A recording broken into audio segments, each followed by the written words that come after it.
counting down the last chapters of my book,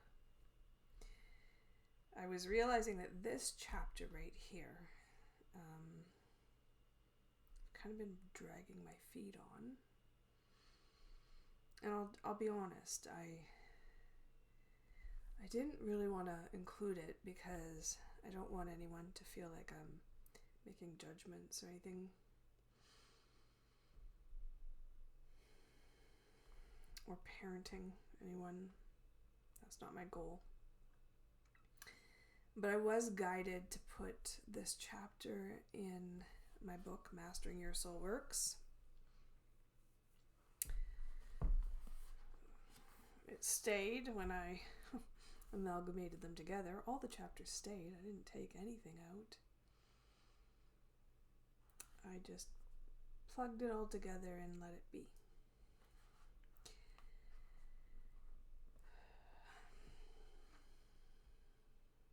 So, I guess I'll just pull this one off like a band-aid and say what I was guided to say. Chapter 65, True Colors. Over the years of our collective evolution, the true colors of all people are becoming more obvious. And I don't mean the color of our skin tone, just to be clear, because we are all equals within the human race, each beaming with soul potential. I'm talking about the true colors of all people within their individual vibrational awareness and evolution that clearly illustrates where a person's temperament typically resides between the I and the we mentality. It is the frequency of true colors within an individual soul signature that continues to segregate our society, keeping our collective potential down within the depths of fight or flight, duality, superiority complexes, and ego-based mentalities. I'm very grateful to see the rise of many conscious co-creators within the we mentality. Those who care about our well-being, the well-being of all others, show compassion, and tackle life from the bigger perspective of a unified and global landscape. Those who understand and knowingly consider the equal rights of all people, while understanding their capacity to affect the well-being of all others every single day. To those who embody a higher level of respect and deliberate effort to be mindful, thank you.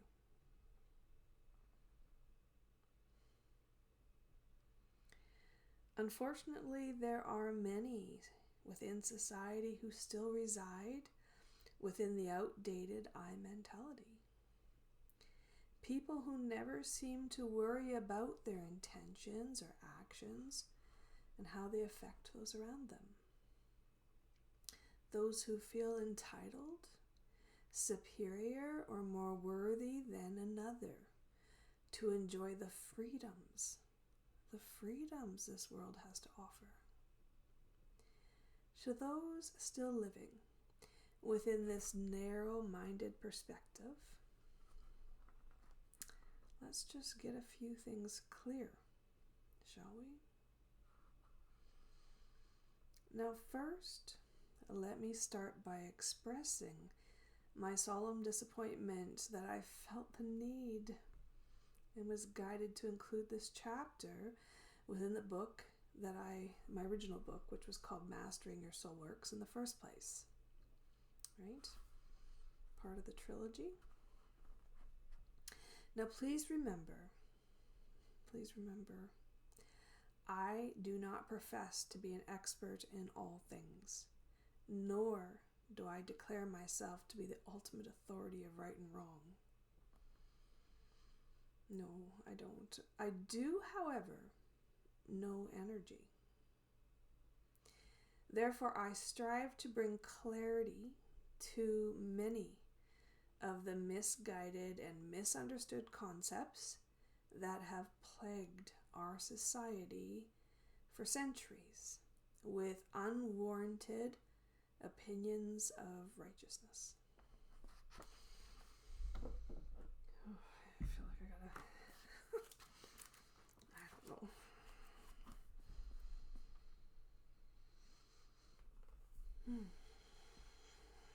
Be very present, I guess. Okay. I'll start with the LGBTQ2+ community. I personally commend you. I commend you for being the forerunners of change. I do. On both an energetic level and a courageous pursuit towards the freedom of choice. Your efforts and strength are to be both acknowledged and revered. From a spiritual perspective, I thank you for being brave enough to come out of the closet and show your true colors, which are beautiful, by the way. What your movement has accomplished for society is groundbreaking. Groundbreaking. Despite the opinions of those who feel threatened by the changes you bring forward. You have created quite the stir within the consciousness of many and forced the world to view current perspectives from outside the box. A much needed and refreshing view for a world that has become so black and white in terms of humanity's collective views of both right and wrong. Love is love. There's nothing wrong with that. Now, on a more personal note, as I have struggled over the years to come into balance with both my masculine and feminine aspects held within, I can attest to the confusion and inner turmoil one must go through to break down the stereotypes and understand that our soul is far more expansive and whole than our physical body can possibly contain or our minds feasibly conceive. Add in the magnitude of past lives and the many times we have been in this earth as various combinations of male or female personas. It's no wonder many of us relate to one part of the equation more than another. The truth is we all have the balance of both masculine and feminine held within, always. So to suppress or ignore that reality is heart-wrenching. Even in the most confident of souls, exuding one predominant gender over the other, from an energetic standpoint, there is still a suppressed other half to the whole, hiding somewhere deep inside. Whether that suppressed aspect is a result of preference or trauma, even the need for attention, unresolved past lives, feelings of unworthiness, or misguided belief that one aspect is superior to another. The energetic result is still the same, an unbalanced state held within the body, mind, and spirit that, when finally addressed, creates the largest pathway to embody your own soul potential. And I thank you for delving into that. Now, I do have one small preference, though. And it's not a judgment, it's just a mincing of words. I strive for gender balance while finding ways to both honor and be at peace with my earthly form, however I choose to identify that with, right? Over the years, I have profoundly watched perfectly balanced men and women, including myself, energetically morph back and forth between masculine and feminine personas, regardless of what physical vessel our soul resides. I have. And although I do value, respect, and definitely encourage everyone's personal choice to decide how to physically represent themselves in this world. For sure, I got your back on that. In truth, though, neither basic biology, cosmetology, nor modern medicine will ever change the fact that both aspects of our masculine and feminine nature always are present and accounted for, even if we do have a preference. It's always accounted for, stepping forward whenever and wherever that internalized other half to the whole is summoned forward. Therefore, I do believe we must eventually all find ways to heal aspects of ourselves that are unaccepting of ourselves and our physical bodies that our soul resides within. However, we need to do that, by the way, while realizing we are well beyond archetypes and categorization. Creating labels or trying to characterize the expansiveness of our soul or resonating with one gender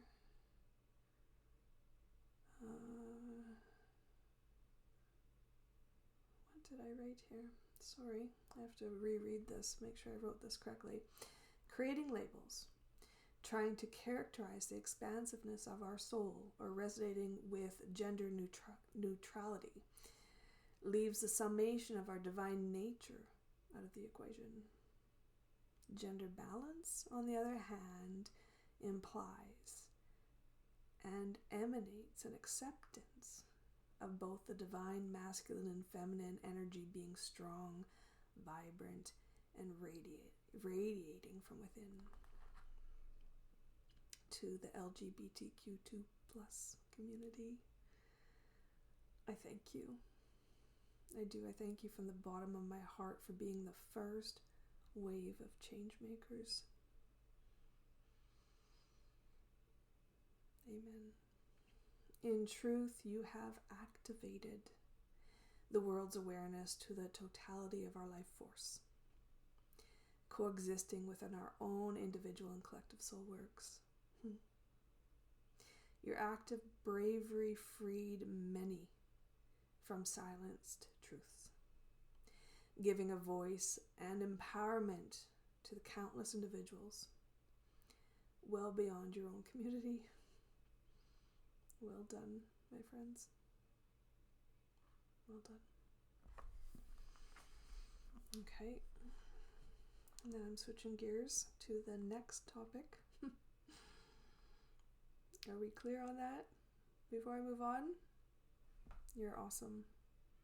And you have the choice and free will to live how you identify. From my perspective, whatever that's worth. Okay. On matters of sex and all things sexual, I implore this world to have a little respect, common sense, and expanded view. First off, there's nothing evil about sex, as it clearly represents the very act of creation itself. Co-creation, in fact, at its finest. Energetically, it is also one hell of an amazing expression of love and mutual respect, as well as a phenomenal release of stress and tension when done within a state of heart-centered value and reciprocated regard between consenting adults or young adults. Beyond that, though, when the free will of another is manipulated, coerced, forced, exploited, or disrespected, sex falls under the category of boundary pushing for the benefit of one over another. And that is both physically and morally wrong. Wrong. I'm really parenting today, aren't I? Again, just calling it as it is. In terms of adults abstaining from sexual pleasure in the name of God, an act of self-discipline, or for religious beliefs, feel free to use that freedom of choice, my friend.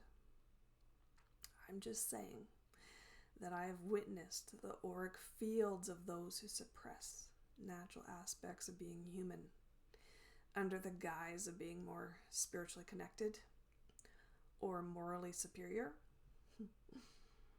And I'm here to tell you, it is a falsity in both energetic truth and divinity. In fact, the very act of sexual suppression tends to create imbalance. And eventually leads to the manipulation and exploitation of yourself and others. Silencing aspects of being human will never bring balance to this world.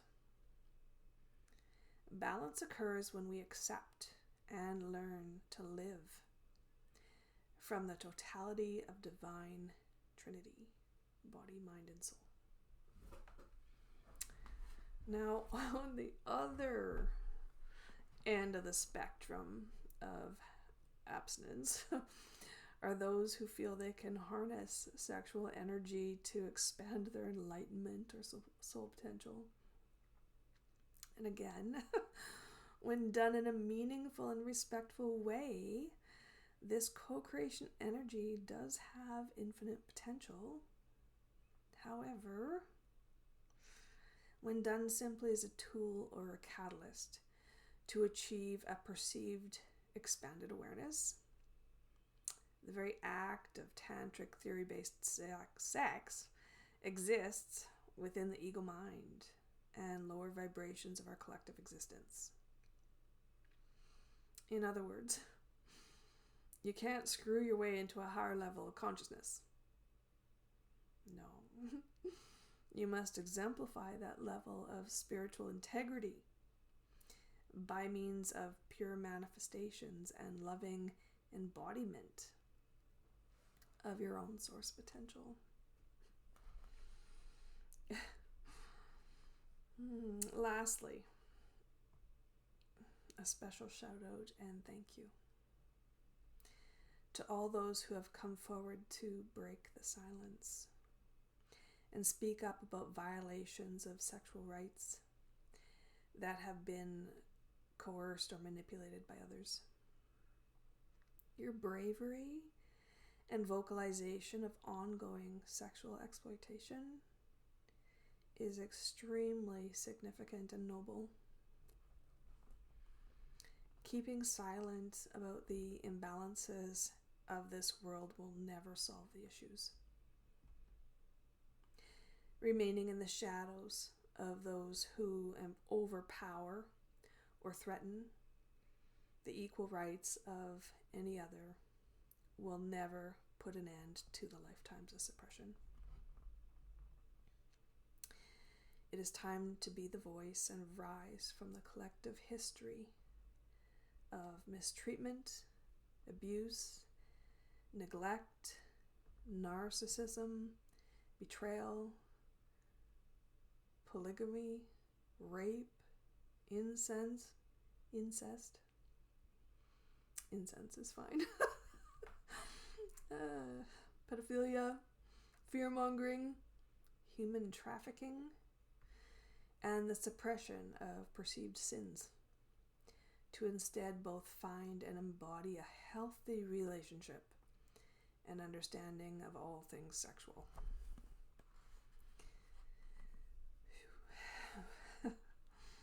All right. Okay. Next topic. On matters of abortion.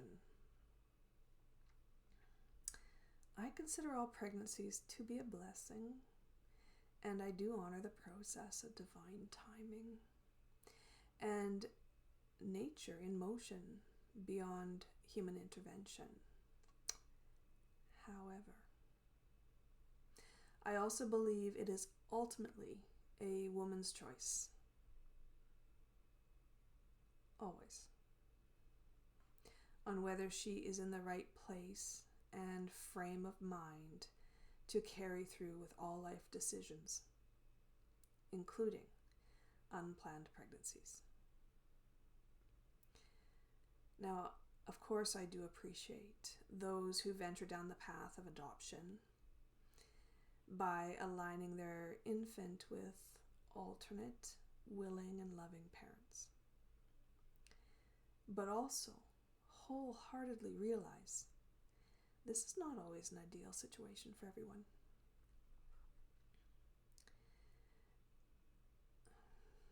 Woman's choice. Always. Now, that being said, there are a few aspects of my pro-choice mindset that I would like to point out when it comes to abortion. First of all, it's most often the mother of an unborn child that suffers the most and requires much inner healing and nurturing to overcome such a decision, especially when forced into that decision under duress. The regret, grieving process, guilt, and shame one feels can be very overwhelming, leaving an unfilled void within the hearts and minds of many.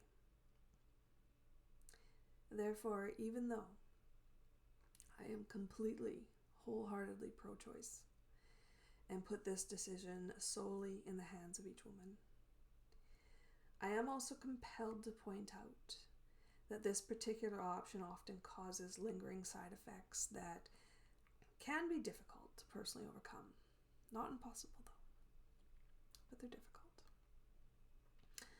Although I don't believe there is any higher power judging or condemning anyone for this unique and individual decision, there does seem to be personal judgments and heartache that follows this choice point along one's journey.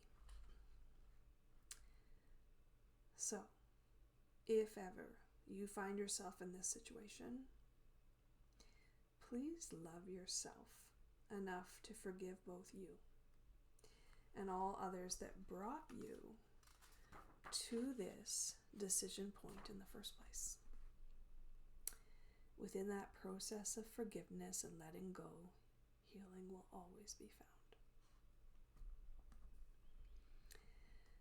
Secondly, and in terms of the actual soul energy of the fetus, I have watched, you gotta listen up here, I have watched the spirit of many babes in utero ebb and flow between the worlds at will, right up to and including the very moment their first breath is drawn, meaning the body is only a potential vessel up until that very point in time, with the merger of the soul into the earthly realm becoming more and more grounded with each trimester. When a woman has an abortion, or even naturally loses a child in utero for that matter, I've watched the soul of this unborn child stay within a beautiful spiritual queue of sorts, patiently, very patiently waiting for another entry point into this world when the timing is more conducive and for the highest good of all involved. Whether the unborn spirit returns as another child down the road, a friend, another family member, or even a distant acquaintance, nothing can stop a specific soul from eventually coming into this world and being a part of your life when and if it is written in the stars and destined to do so. And lastly, and from an ultimate truth kind of perspective here, I do have to point out that abortion would perhaps never be required choice point in the first place if we lived in a higher vibrational society. First of all, that's not a judgment. And it's not so much because the option, medical know-how, or free will would not be there, but because if we existed within a world where women were no longer disrespected,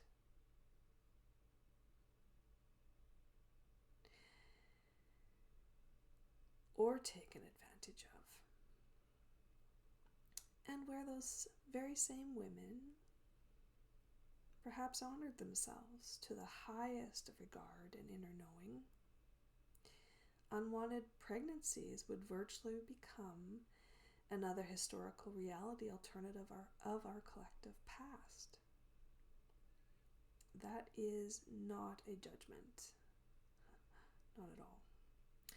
It is an ultimate truth that really must be pondered, accepted, and understood, and collectively moved towards. Until then, and always, the decision to put things back into alignment, even when done via means of an abortion, has always and will always be the decision and individual right of each and every woman.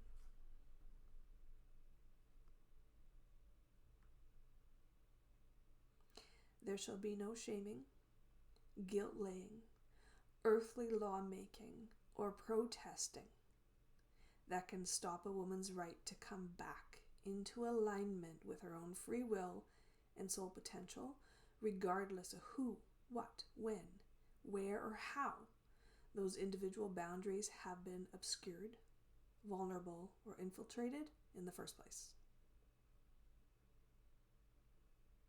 Do I make myself clear?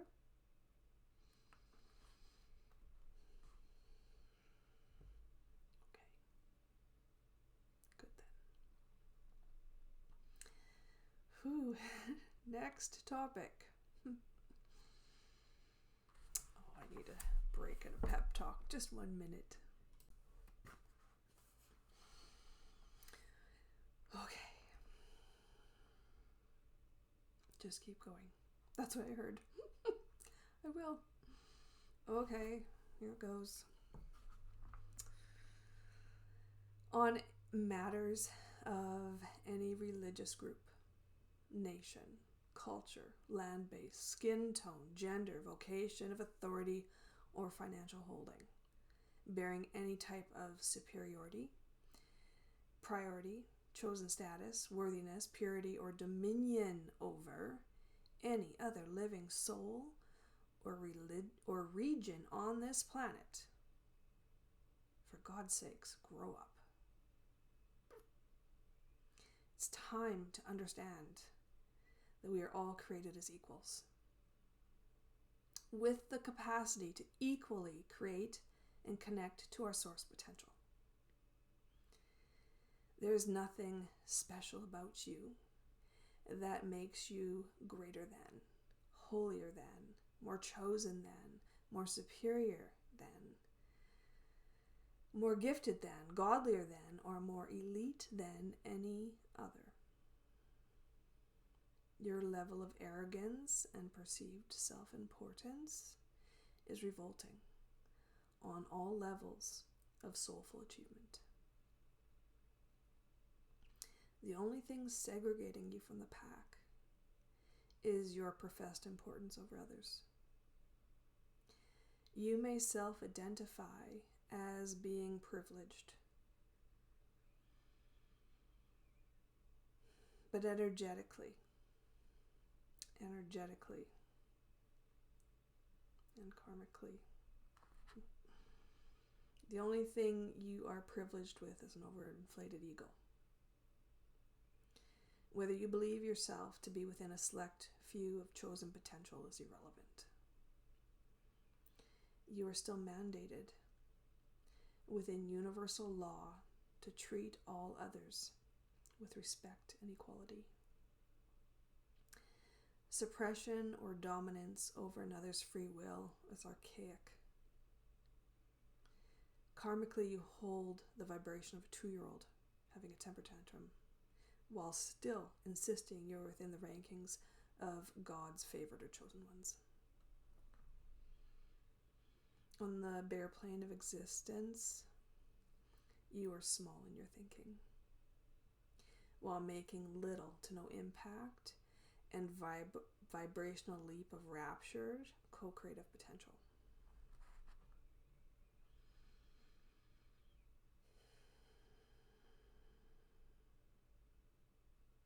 Let me be very clear. Your long-awaited new world will never manifest on the mentality of an old world kingdom, regardless of how many people are suppressed or how many photo opportunities are taken with a Bible in hand. It is time for an upgrade in both attitude and understanding. Now, to the many light workers, ascended masters, and kind-hearted people. Did you get that? You don't have to consider yourself an ascended master to just be a kind-hearted person. It's to you I talk. Those who have gone against the grain to bring ethical standards, as well as truths and understandings to the world. I commend and thank you. The entire premise of cultural belief systems from generations past have negatively segregated men from women, tribes from cultures, and the worthy from the perceived unworthy, and is a very outdated and inaccurate perception of our reality. Narrow perspectives create blockages within the collective psyche that irrevocably damages or limit our soul potential until higher truth and full healing can occur. Thank you. Thank you for being a part of this healing process. As always, it is the individual and collective choices, vibrations, life paths, and heart-centeredness that create enlightenment and conscious co-creation. We must find the balance between minimizing our soul potential without overqualifying it above all others. Continue to find and restore this level of awareness amongst the collective.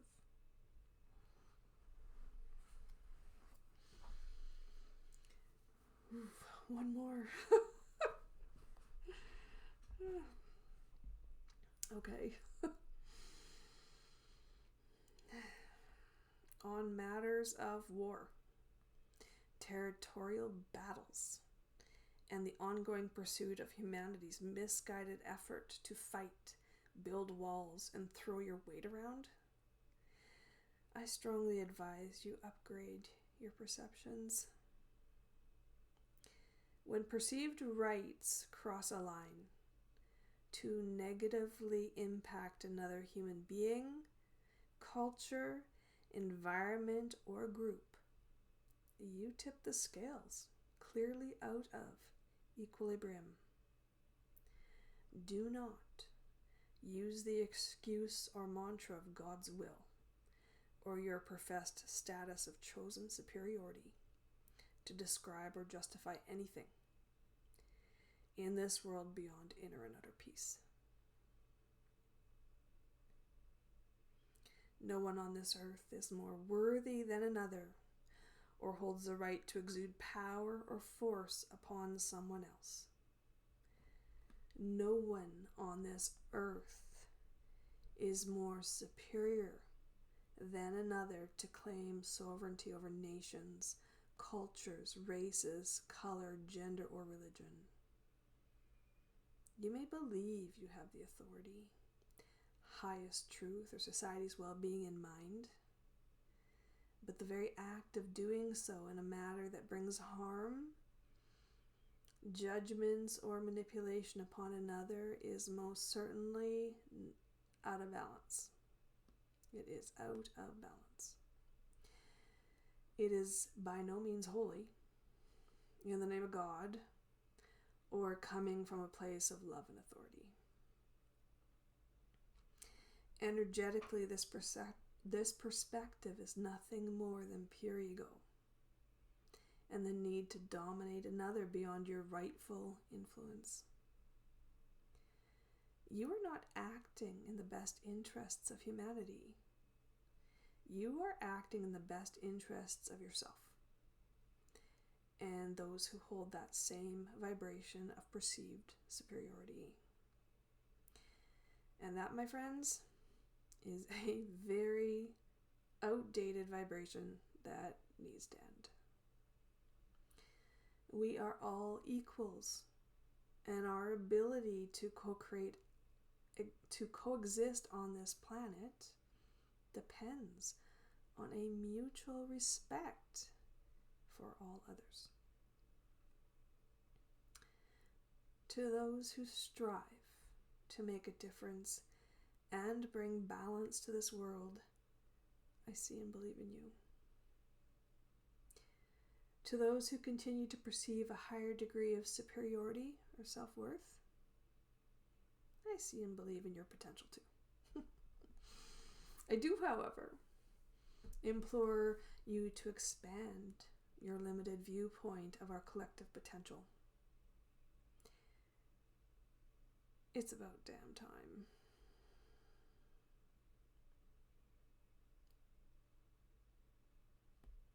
And just to sum that all up, every topic, bottom line for all morally and ethically guided aspects of being human. Respect yourself and all others, always.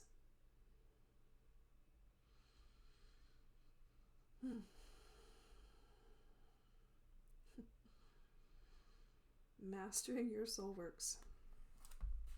I believe this chapter and the topics within it deserve a couple of letters. Okay, here we go. Dear darkness, in myself and all others. Okay, let's nip this one in the bud, shall we?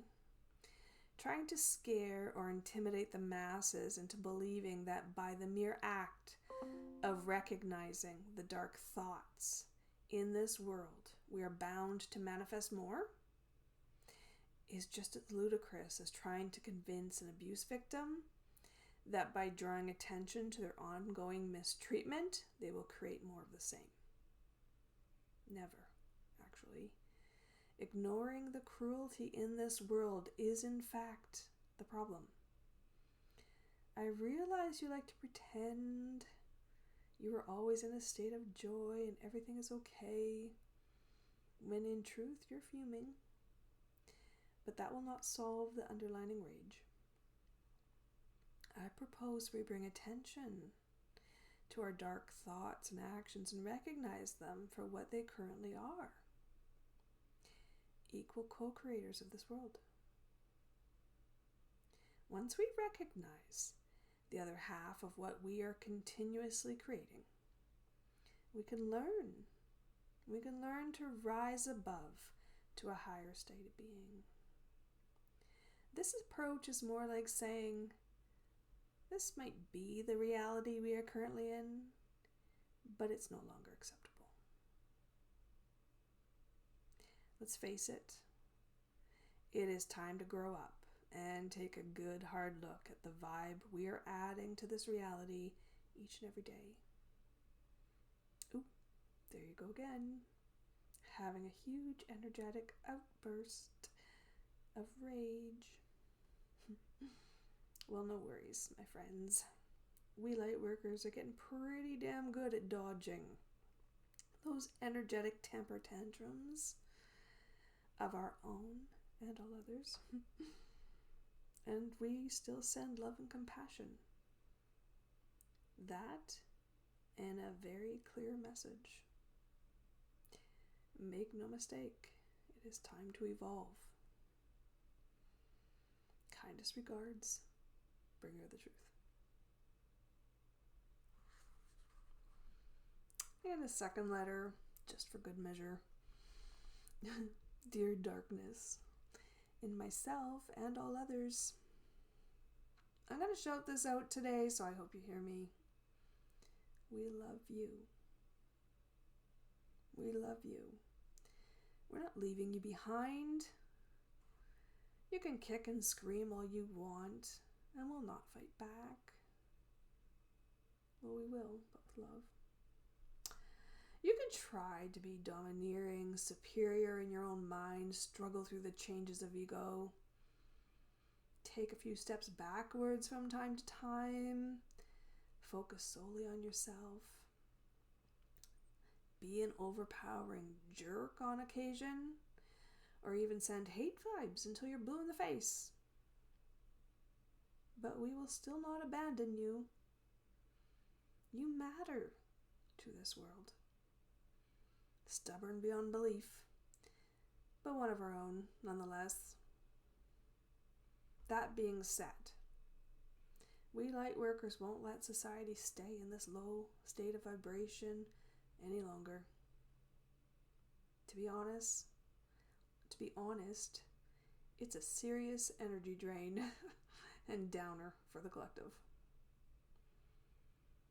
Feel free to keep your spunky attitude. Spunky and cheeky attitude. And all things original that define your uniqueness. Of course, we're trying to get there and find that. You can follow your dreams. Live an adventurous life that may or may not include a few overindulgences and some pretty impressive cuss words, if that's your thing. You just have to drop the I'm superior attitude, because that just doesn't work anymore. Actually, it never did. It was never about a chosen few. It wasn't.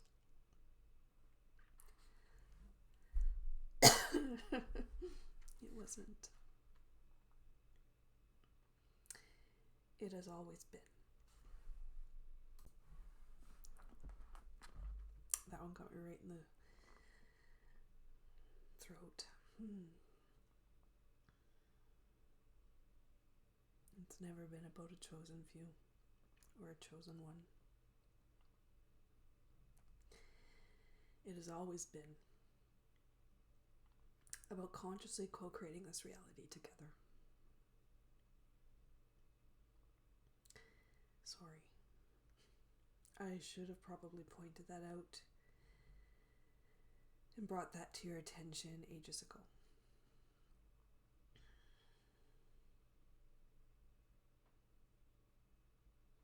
Oh, wait. I did. This time I will write it down in clear and concise steps, and then apparently say it out loud. so there is no confusion. After all, we all know how a message or teaching can become construed over time. Kindest regards, bringer of the truth.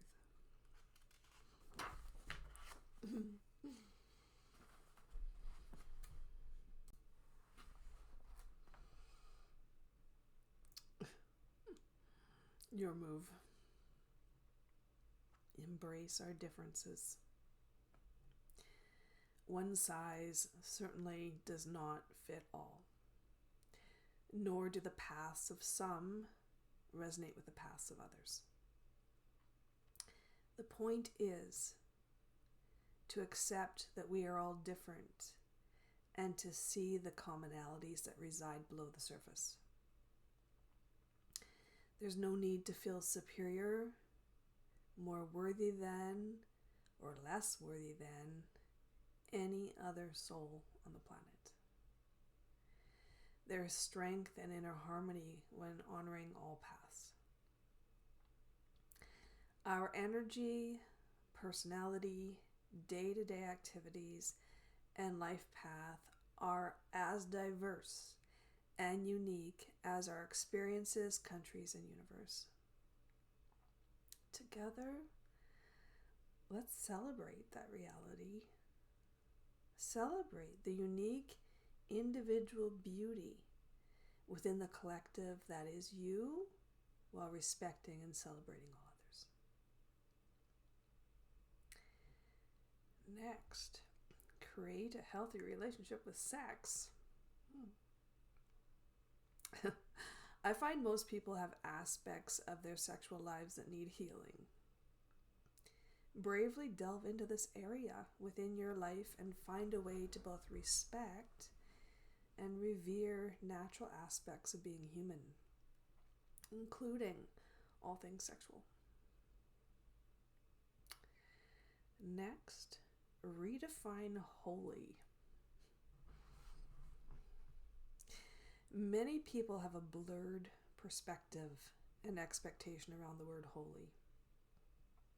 For the most part, it is denoted as something sacred and outside of ourselves that we can neither achieve nor obtain. The truth is, we are all holy and radiant beings of light by nature. It is only our collective ego, the lack of both self-confidence and higher awareness, and the perception of superiority that has created the duality we experience. Holy is the most basic and simplistic expression of love. If your view of holy represents anything other than embodying this innate, exquisite power held within, then it is time for an upgrade. Dare to redefine yourself and all others into the realm of holy by exploring our true divine nature and inner light. There is an infinite and glorious beam of soul potential that exists within all things. Some of us may have forgotten how to access and embody that celestial aspect of personal and global transformation. Perhaps dormant for a time, yet patiently waiting to be discovered, nurtured, and resurrected from within. Next, find your true colors. It's time to close the old book and revisit your own inner knowing. We are evolving out of the ages of limited potential, holy wars, sinful natures, chosen status, judgments towards others, territorial worthiness, power struggles, and narrow-minded viewpoints between right and wrong. Do yourself a favor and purge these perspectives from your individual psyche. Even if these concepts are not ideals you yourself hold, they're still running in the background, like an old program that needs to be deleted. It is time to stop giving authority to substandard beliefs. Find and stand in your own true colors. No matter how you arrived, where you came from, what you have gone through, or your ancestral patterns and collective history, you are just as worthy, sacred, and important as any other soul on and off the planet. Just remember, so are all others. Next, stop fighting. Stop it. I am parenting today.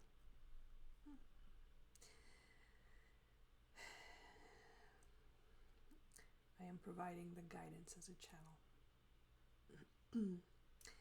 I'm thankful for all those who have defended and continue to stand up for people, countries, and moral standings. However, war has never, nor will it ever solve the underlying issues. As a society, we must learn how to respect all people, put an end to violence, and literally stop fighting. That requires courage, introspection, patience, understanding, and the full extinction of superiority complexes. There is absolutely no room or place on our planet for dominion, control, coercion, territorial fighting, cultural berating, boundary pushing, raging protests, minorities, majorities, and the list goes on and on. The world must arrive at a unified tribal perspective and mutual respect for all things. Period. And lastly, be kind. Offer kindness to yourself and all others, always. Even though I am drawing a very large line in the sand to bring clarity and perspective. Very large line. Always remember that seeing your viewpoint as more superior over another is just the other side of the same extreme. Whether all society upgrades their perspectives and become more open and accepting to all others is basically irrelevant if we claim superiority to their differing perspectives. You know what I mean. Their beliefs are their own. Love them anyway, despite their viewpoints or vibration.